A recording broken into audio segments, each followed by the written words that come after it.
Hello, fiber friends! Welcome to my channel where I talk knitting, dyeing, and whatever else suits my fancy. You never know what you're going to get here on the Chicken Lady Fiber Arts channel. Whether you skip around, watch every single minute of me, or watch me on a faster speed, thank you, because every watch counts. Before I forget, would you kindly go down below and hit that like button? Thank you. Today is August 1st. 2025. It's been, I think, a whole month since I last podcasted. I always feel like I'm going into confession when I say that. August 1st is also known as Colorado Day. Colorado became the 38th state in 1876. Also of note, in 1981, MTV was launched on this day. It's also the 6th anniversary of my brother's falling asleep in the Lord. Last Friday, my older brother and I held a mercy meal for our brother George in Dayton, Ohio. I saw many cousins with whom I grew up, and about a third of George's artwork was displayed. He was a prolific artist. This is a pencil drawing he did of me in 1977. Oh, and today I am wearing my new to me Xavier University shirt that I purchased at a thrift store last week. I paid a whopping $1.39 for it. Xavier is in Cincinnati, and it's where I got my master's degree in education. I did that way back in the last century. I'm not sure why, but my cousins and I love to go thrift shopping. Do you have anybody that you like? Do you like to go thrifting? You do? Great. Yes, I like to get a good deal. Sometimes I find things like pots and pans that I can use for my dye studio. That's always a bonus. I picked up a t-shirt for my husband, and I thought he was wearing it today, but I just found where it was. This is the one that I picked up for him. Yellow Springs is where we used to go for ice cream at a place called Young's Dairy, and it's on Route 68. So I found this. I think this one was $1.29. So this one was actually less than this one. So there you go. Something else my cousins and I like to do, because we have such little time together, is run errands together. So one cousin picked me up, we ran errands together. That was fun. Another cousin and I went to the Greek church where we both grew up, and we made dolmades, which is stuffed grape leaves. Dayton Greek Festival is huge. It's every year the weekend after Labor Day. So if you're in the Dayton area, go check it out and tell them Lynn sent you. Last month, I told you that I was working on a test knit for Liz Clothier, and I want to show you how it's going.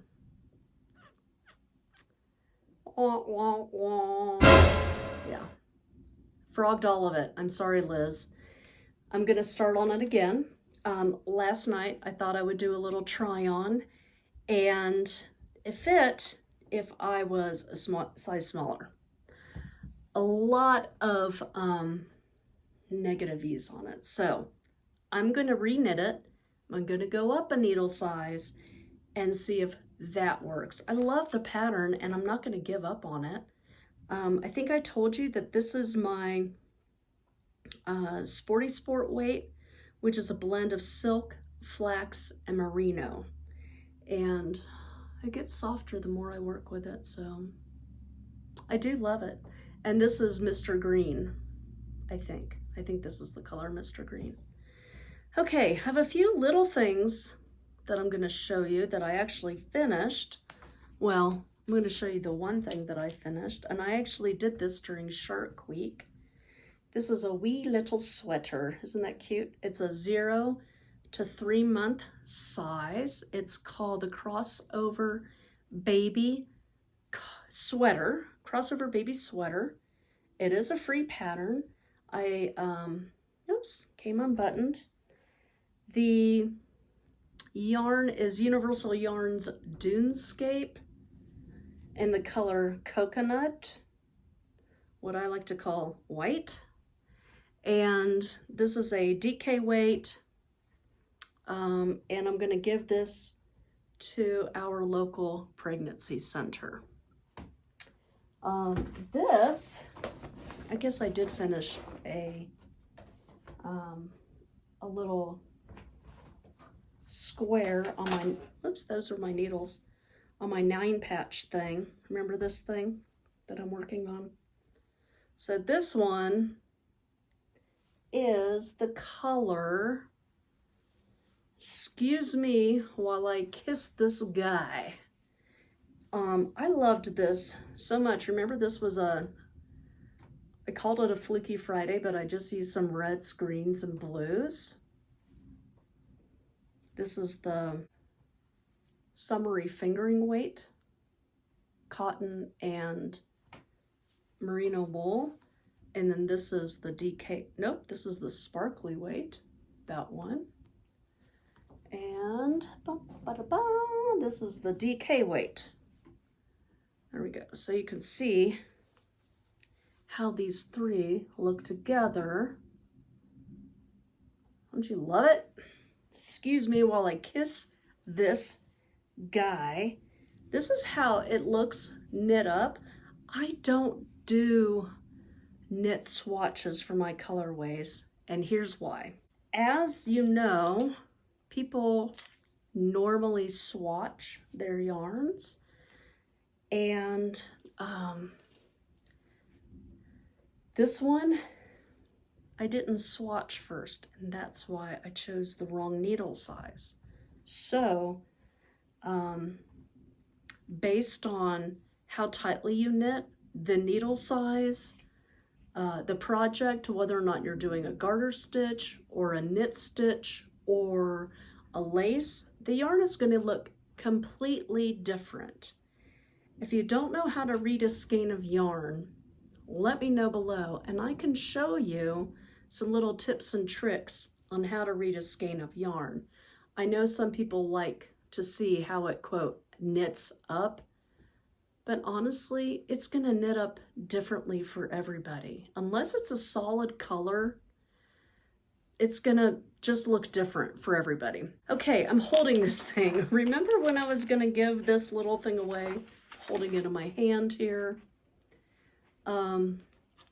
Happy Trees MN, you won this, and I never heard back from you. So I'm gonna give you a little bit of a chance. I'm gonna give you another chance, Happy Trees MN, to contact me, email me your address at chickenladyfiberarts@gmail.com so I can send this out to you. Otherwise, the next time I podcast, which might be next week or next month, or who knows, I'll put this up for grabs some other way. I have no new colorways to show you, but I do have some bags to show you. Whoops, I almost dropped my water. Sorry that I flinched there. I'm going to show you these two. I did a little trade with Susan of Delightful Works 6 months ago when we were in Dallas for the Knitty McPurley retreat. She got some yarn, I got some bags. 2 little cleared bags. I like the clear pouches. I used both for our trip last week. This one, I put all of my makeup in. Mascara, eyeliner, and I put my little hair clippies in. You know, I clip my hair so that it does what I kind of want it to do. So I put all of those in here. And then in this one, I put medications. So very helpful. Susan of Delightful Work. This is called a Work Until measuring tape. Now, I am going to open this package up. I purchased this at our local craft shop. I think And this is put out by, I can't remember who. Anyhow, you're supposed to put this on your knitting needle right there. See, it's got a little hook. And then this is a ruler that you can measure, work until you get to 10 inches or 10 1/4 as I have this listed. These are very nice. It has inches on one side, metric on the other, and I would like to have one of you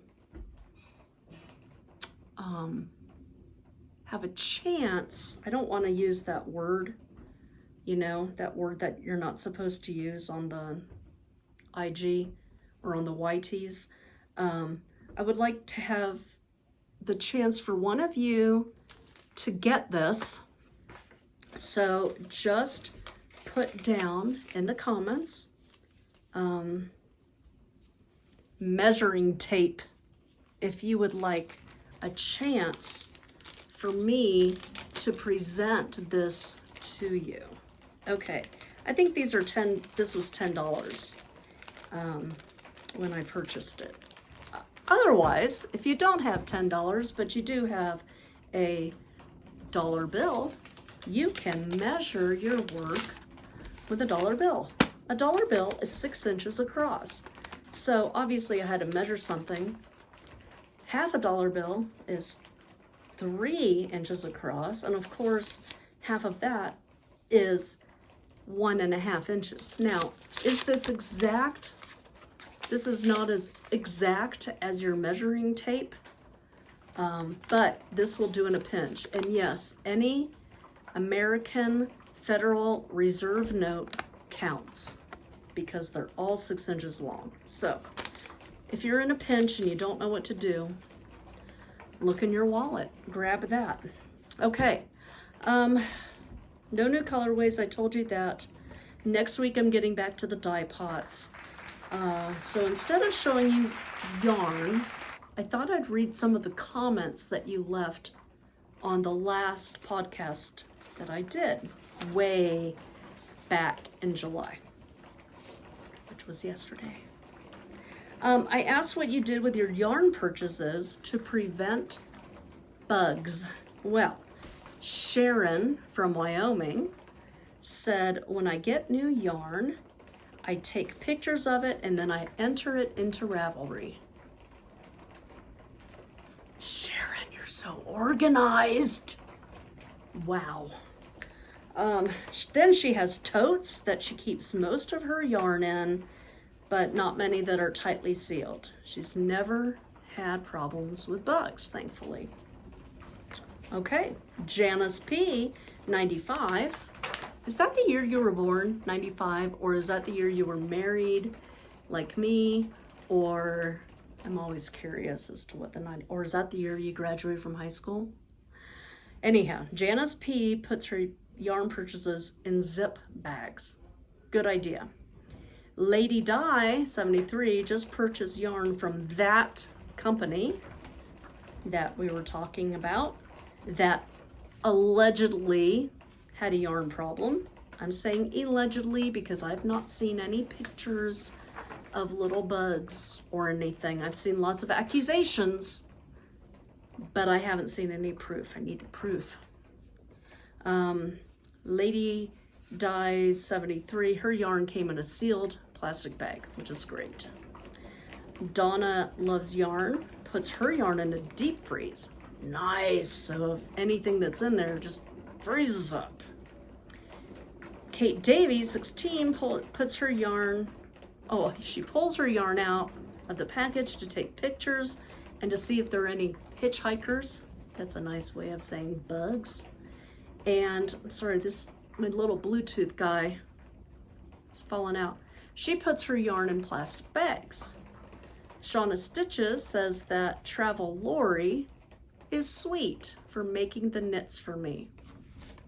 I agree, Shauna. Travel Lori gives the best hugs also. Eileen just puts her yarn away and is rethinking what she's going to do in the future. Good idea. Mama Nevin puts all of her yarn into plastic bags because she has had issues in the past. So I'm wondering, Mama Nevin, if the humidity of the place where you live, which is in Southern California, has something to do with the hitchhikers. I know that the yarn company in question that allegedly has little bugs, they are shipping out of Ohio, which is a very moist state. A lot of water, a lot of humidity, moist. I just likes to say the word. I'm wondering if the bugs have anything to do with it. Usually when you receive my yarn, I have, especially the solid colors or the tonals, I have just dyed that. So any bugs have been cooked to 200 degrees. So the probability of you getting bugs in my yarn, they would have to hitchhike in that 200 degrees, go through shipping, and then go to you. So I mean, it could happen, but I've never had a problem. Knock on wood, thankfully. So yeah, I'm wondering if the moistness of the environment has something to do with the bugs. Pinko Pal inspects her new yarn and she puts it outside to bake. You must live somewhere hot. Then she puts it in a zipper bag and then she keeps cedar pieces where she stores her yarn. Great idea, the little cedar blocks that you get. Bay leaves work too, Pinko Pal. I have heard that if you lay bay leaves out, you will not get bugs in your pantry, for instance. I wonder if they work on the bugs that like to munch on the yarn. S.K. Hoyt, Woldenburn, and Yarn Motivated never do anything special with their yarn, and so far, it hasn't been a problem. Yay, great. Okay, so for those of you who are on my email list, you know that August 1st is my half birthday. Well, it's not today. My birthday is sometime in February, but this is my half birthday month. And I always have a half birthday sale. So that's going on right now. And if you have not checked your email, please do so because the code is in today's newsletter. Today's Happy Half Birthday to Me newsletter. So far I've gotten lots of orders. Those are going out as I get them in and as I have time to write the thank you notes and do all of that. I hope that all of you can read cursive handwriting because I do write in cursive. It's easier for me and my cursive writing is okay, but it's just easier for me to handwrite notes in cursive. If you don't know how to read cursive, you're going to be at a disadvantage when the world implodes and we all need to read the Declaration of Independence, allegedly. Okay, I think that's it for today. I'm looking around thinking if there's anything else. I don't think so. I've gone on 20 minutes. I'm going to try to just put this out there without any edits. Thanks. Yes, I have all my notes written down because it's easier for me and I don't say all the ums and uhs as I normally would if I was just ad-libbing. Thank you for watching. And as always, please hit the like button and may God continue to bless each and every one of you. Bye-bye. For those of you that stuck around to the very, very end, thank you. I'm going to give you a couple of knowledge blessings for August 1st, which is today. August 1st, 1944, was Anne Frank's last diary entry. Her family was found by the Nazis 3 days later and taken to concentration camps. Her diary described their previous 756 days of hiding. Anne died in a Nazi concentration camp. However, her father, Otto Frank, was the only member of her family to survive the Holocaust.